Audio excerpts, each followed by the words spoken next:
The unconventional band of warriors had vanquished the formidable dwarf king and their resurrected archenemy, the enigmatic Father Selzer.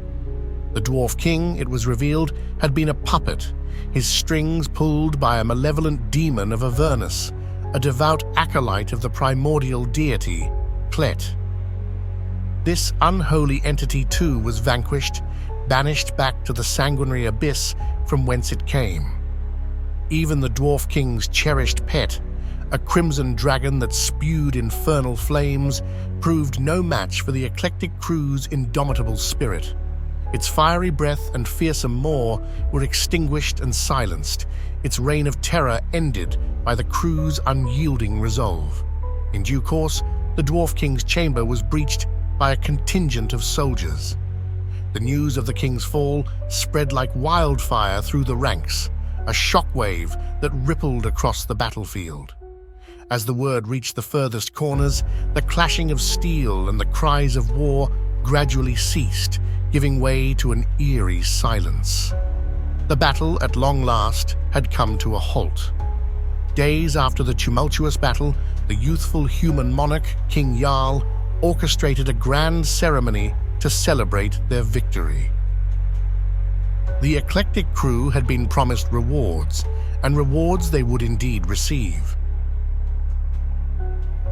The diminutive halfling, Razzle Dazzle, requested land as his prize. In response, he was granted a vast expanse of desert stretching between the realms of Furbor and Urvik. In recognition of his extraordinary musical prowess, he was also bestowed with a noble title, becoming Lord Razzle Dazzle of the Tunes. On his vast desert land, Razzle Dazzle established a farm. It was not a typical farm, but one that was home to a herd of pigs. Each pig, regardless of size or color, was given the same name, Guga. His brother, Grimble Dazzle, however, faced a less fortunate fate initially. A potent wizard discovered that Grimble had pilfered rubies from him during a moment of unconsciousness. The wizard chose not to curse Grimble directly. Instead, he wove a spell that expunged Grimble from the king's memory. Grimble was henceforth barred from the king's presence, but found solace in a parcel of land generously offered by his brother. Unbeknownst to both brothers, Razzle had been afflicted with a fey curse by a mischievous trickster. This curse caused wealth to flow freely around him, but he himself could never retain it. The plot of land he gifted to his brother Grimble turned out to be the site of the largest ruby deposit ever discovered in Misdaland. Ugato, the Dragonborn, had little interest in lands or riches. He accepted, albeit reluctantly, the title Breath of the King and the accompanying status of a royal knight. With the king's seal granting him free beer and the authority to enforce the law as he saw fit, Ugato chose to journey onwards alone, leaving his crew behind. However, he finally managed to get his message across to Saladax, the ancient dragon. Legend has it that Ugato now rides Saladax across the lands, bringing a unique form of balance to places where violence is lacking. Ugosk Rotmos, the brave and unyielding half-orc, was bestowed with great honor. He was knighted as Sir Ugosk the Sharp-Eyed, a title that reflected his keen vision and quick reflexes.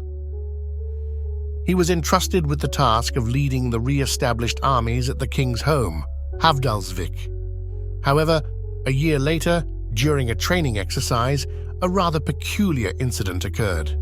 The exercise involved halberds, those long-handled weapons with a blade on one side and a spike on the other.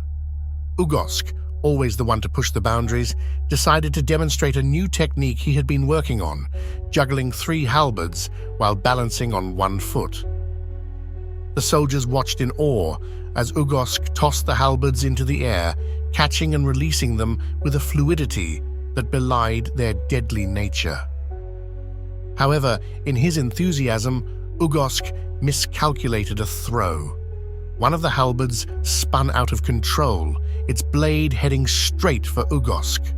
With a swift move, he managed to avoid a fatal blow, but the halberd's spike grazed past his face, taking one of his eyes with it. The training ground fell silent, save for the thud of the halberd hitting the ground and Ugosk's surprised exclamation, "Well, that's a sight for sore eyes," or rather, a lack thereof. And so, Sir Ugosk the Sharp-Eyed became Sir Ugosk the One-Eyed, a title that he wore with as much pride as his previous one, often joking that he was now half as likely to see trouble coming. With the bloodline of the Dwarf King extinguished, King Jarl found himself in need of a trustworthy individual to rule over Furbor. This honor was bestowed upon the only dwarf he had ever placed his trust in, Puck the Sorcerer. Puck was granted the title of Count Puck of Furbor, a title that came with the responsibility of ruling the land in the king's absence. Count Puck ruled with a firm but fair hand.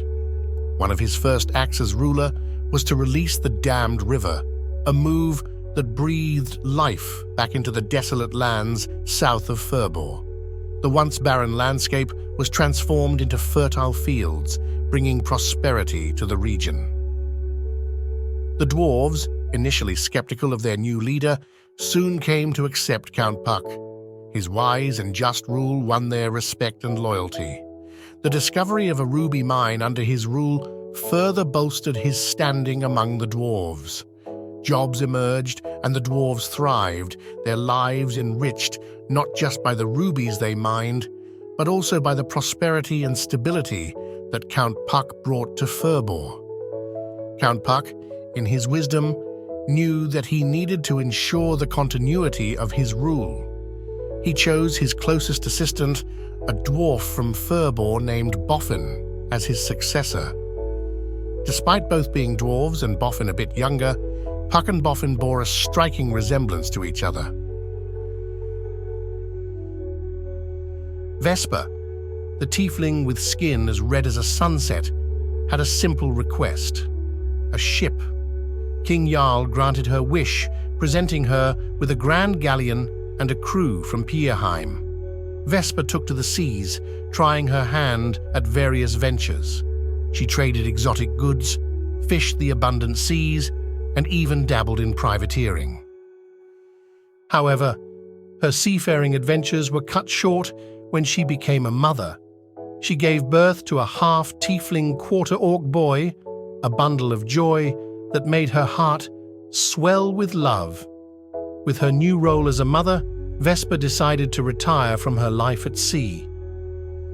She retired with confidence, knowing that her son's future was secure.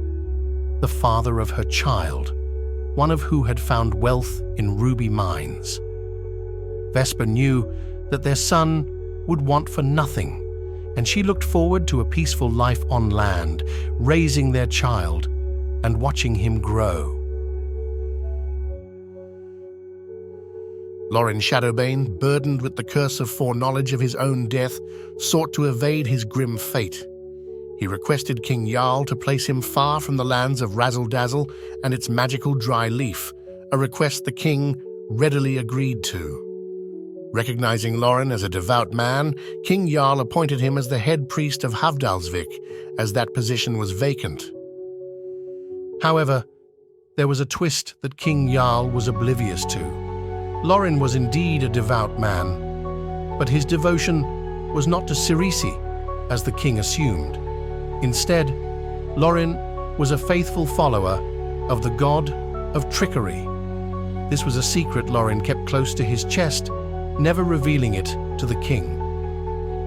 As the head priest of Havdalsvik, Lorin served with dedication, all the while keeping his true allegiance a secret.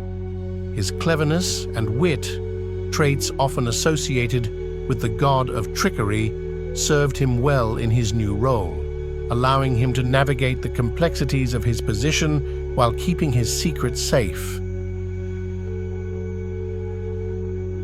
Lyria, the lady from Paldor, had been completely forgotten by the crew she was traveling with to Pierheim. After a detour to Feywild and a bout of memory loss, Lyria's existence seemed to evaporate from their minds, whether it was guilt or confusion, or perhaps the suspicion that she was just a hallucination from a bad batch of grog. No one ever brought up her sudden absence. Back in Paldor, her disappearance was met with a collective shrug. It seemed Lyria had made as much of an impression on her hometown as she had on the crew. In a move that was more bureaucratic than sentimental, the city decided to erect a statue in her honor in the town square. The statue, much like Lyria herself, was a bit of an enigma. It was a rather abstract piece, leaving many townsfolk scratching their heads and wondering if it was supposed to be a person or a particularly gnarled tree. And so, as the sun set on the horizon, casting long shadows over the lands, the echoes of our heroes' adventures began to fade into the annals of history. In the quiet that followed, the land seemed to hold its breath, as if waiting for something new. For while the tales of our heroes were ending, a sense lingered that perhaps one day the lands of Misdaland would be ripe for new legends to be born.